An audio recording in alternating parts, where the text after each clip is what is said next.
Hey everyone, it's Jorik. Welcome back to the channel. I hope you're doing well and having a fantastic day. If you are returning, thank you so much for your continued support. If you're new and found me, I talk about moving to and living in Portugal, specifically Lisbon, as well as Europe travel news. Today I want to go through my thoughts on buying a vehicle in Portugal, kind of the steps and a guide to do it after going to a few dealerships as well as some used car stands and talking to people that have purchased a vehicle here. I wanted to go through what I feel have compiled of the steps, some of the taxes involved, whether you're buying a new car, which is actually probably the most easy and straightforward thing to talk about, and then a used car, whether it be from a dealership, a used car lot, or person-to-person third-party sale.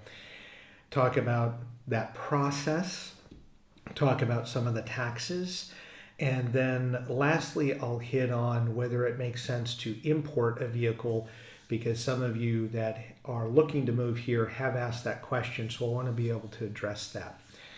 So a couple of things to think about when you're looking to get a vehicle in Portugal.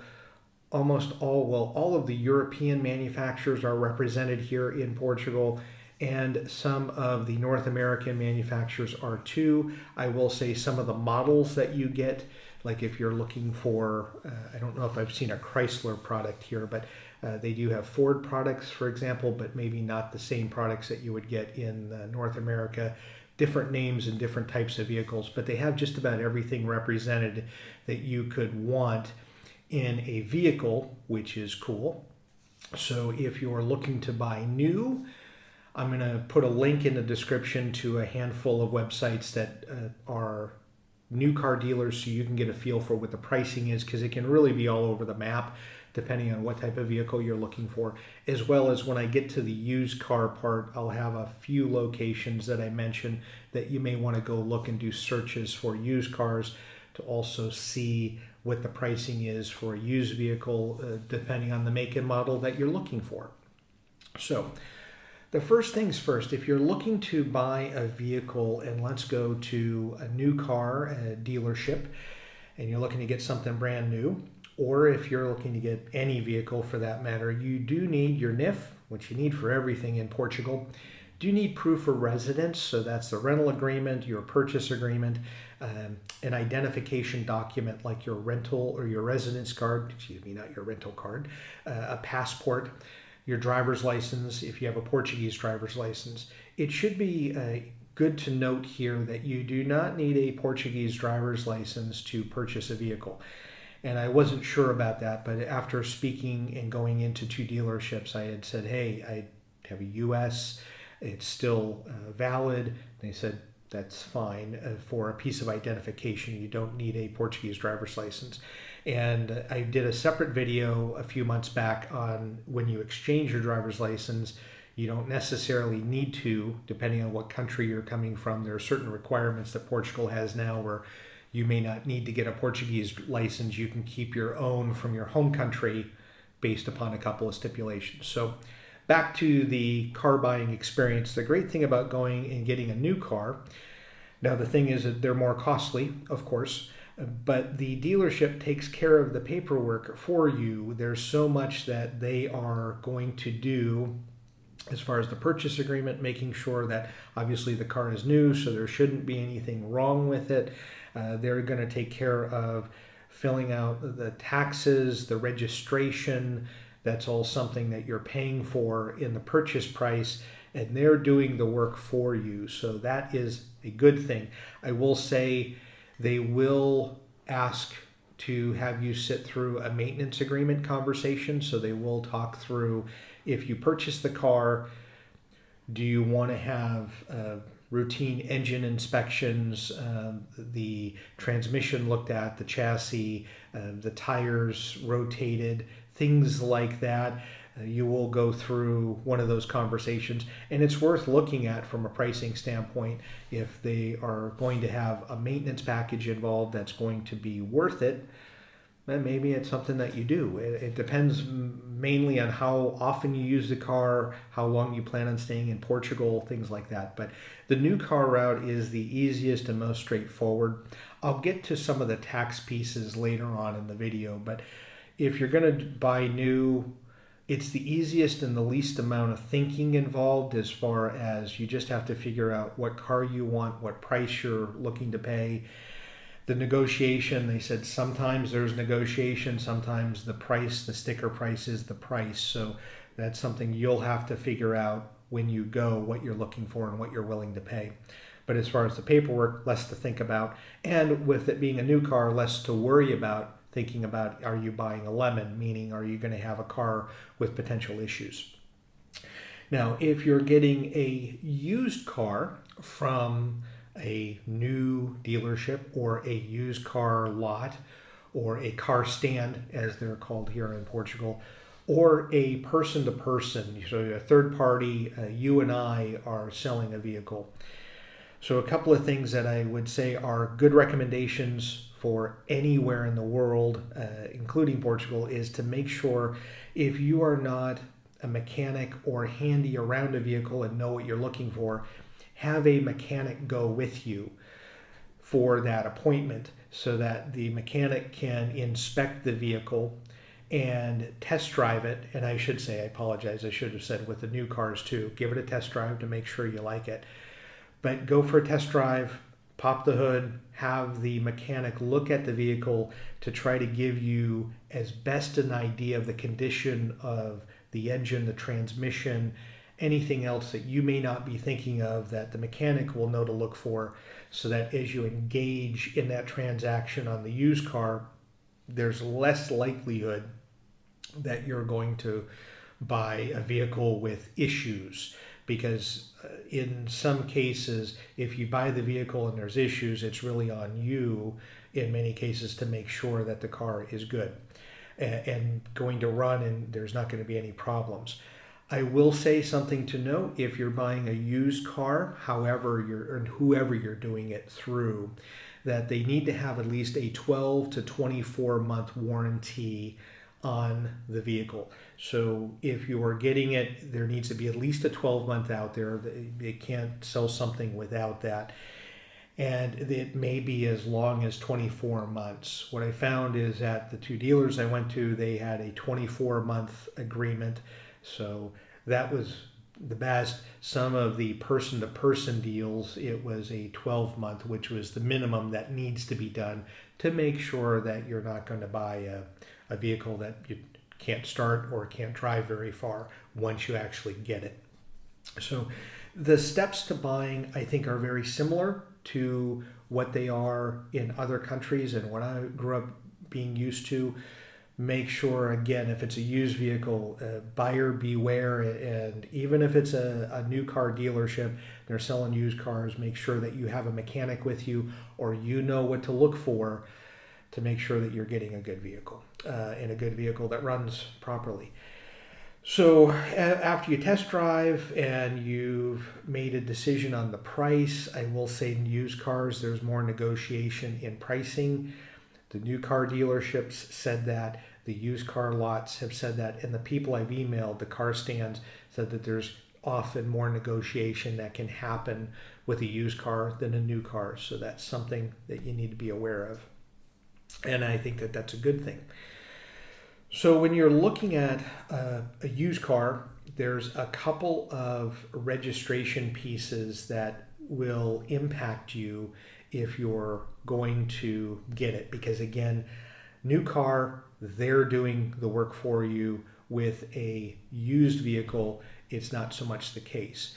So I have here the documents that you're going to need and where you're going to need to take them to make sure that they get registered or notarized, so that that purchase agreement between you and the seller, these act as that purchase agreement, and the vehicle registration can then transfer from the former seller to you as the new registrant and new seller.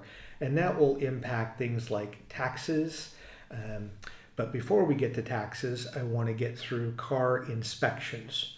New car, don't have to worry about that. But when you have a used car, you have to go through controlauto, which is a car inspection. There's places throughout the country that do these. And when the car inspection is done, it's about a 20 to 30 minute process. And you're going to get one of two forms. You're going to get a green form that says that it passed and it's safe to drive. So it's similar to having, let's say, a mechanic check your vehicle. But if you already have the mechanic doing it, then there's a 90% chance or better that the car's you're going to get this green form at the inspection. Or you'll get a red form, and that means that you have 1 month to fix the issues and get the car re-inspected. So that's something to be aware of along the way. But when you have the good car, I'll say, got the green light, the green form, and you've done your registration, then you have to go through on the insurance side and make sure that you have the insurance on the vehicle. In Portugal, cars are insured, people are not. So when you're looking to register, you want to make sure that when you're registering the vehicle, the good thing about this is that often in other countries, I'll say in the US, for example, if I'm insuring a vehicle, then I'm the only one that technically can drive it unless I'm adding drivers to the policy, which then increases the policy. Here, for the insurance, when the vehicle is insured, well, anybody in theory can drive the vehicle because then if something goes wrong, the vehicle is covered. So you don't have to worry about, well, how much is it going to cost if I add 3 people to the policy? It doesn't work like that. So something to keep in mind, a little bit different here in Portugal. So done the registration, done the insurance, then there's taxes to be paid. New vehicle, the taxes, that's part of the cost of the car buying process, and they're taking care of that at least initially for you. But then there is the car tax that has to show that there was proof of payment. So on a used car, you can see what this is named to make sure that this has been paid. And then there's a couple of things that happen. There's the tax payments that are paid, the ISV, which is a registration tax paid once when the vehicle is registered for the first time in Portugal. And then the IUC, which is an annual tax levied on the ownership of the vehicle until the registration is canceled. So kind of until you're selling the vehicle. That's done annually, and that value or that tax is updated annually based upon the registration year and engine size of the vehicle. So something to be aware of there.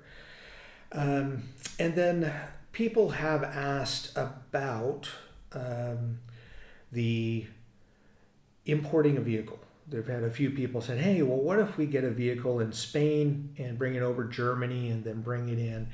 And from what I've read and what I've talked to people that have wanted to do that, I have a case of someone who lives in Villarreal de Santo Antonio, which is a border town right inside Portugal, across from Spain in the Algarve, looking at getting a vehicle. And so I want to make sure that you understand that if the vehicle is less than 6 months in your name, registered in your name, or less than 6,000 kilometers are on the vehicle, it's considered a new vehicle. So if you're getting something new or within that 6-month time frame and then importing it in, you're going to potentially pay higher fees and taxes. What I'm finding and talking to dealers, talking to the gentleman in the Algarve, as well as other expats here, said you're always going to pay the 23% VAT tax on getting a car and importing it in, but you could be paying some huge taxes. So for example, the gentleman that is in the Algarve was looking to go across into Spain because the vehicles in Spain were cheaper for whatever he was looking at than Portugal for the same kind of make and model and year. He was looking at paying approximately $25,000 for that vehicle. Just to bring it across the border and to import it, he was looking at paying over $50,000 in taxes and duties and fees to do that. So for him, even though the car was more economical, it's cheaper in Spain, to just have it come across the border wasn't worth it. And I don't think anything, and it doesn't make sense to do this. Everyone that I've spoken to, I've talked to French expats, German expats, a couple from the UK that have come down. When they've looked to bring their vehicle, in every case, they weighed out the economics of it. They said in every case, it made more sense to sell the vehicle in their home country, come to Portugal, and buy a used vehicle here. It didn't make sense to buy a new vehicle because they are more expensive here than in other countries. But buy a used vehicle that was a similar year, make, model of what they were looking at. And it was a much more cost-effective experience than trying to import something. So if you want to do it, what I would do is make sure that you're contacting someone so you have an understanding, and before you do it, how much is it going to cost to get that vehicle into Portugal? Otherwise, it may not make sense and you just go with a used vehicle. I do want to wrap up the video by saying, and I mentioned this many times, if you live in Portugal if you live in Porto or Lisbon, sorry about that, you don't necessarily need a car. You really don't. And if you live in some historic areas like our area, tiny cobblestone one-way streets and small streets where people have to park half their car on the sidewalk at night on each side to allow traffic to go through, sometimes it can be more stressful and a pain in the you-know-what to have a vehicle, period. But I do get, the farther you get outside the two main cities, getting into the Algarve, if you're on the islands, car may make more sense for sure.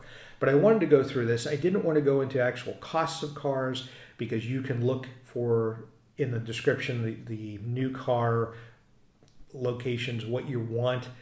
Go find and do a Google search for Portugal of Mercedes or BMW or Opel or Ford. And then used cars, again, I've listed just a handful. There's dozens of sites that do the used cars, and get a feel for that. I think if you're looking to get a vehicle, just make sure, hopefully, if you're getting a used one, you do have someone with you so that it will pass and get the green form to make sure everything's legit.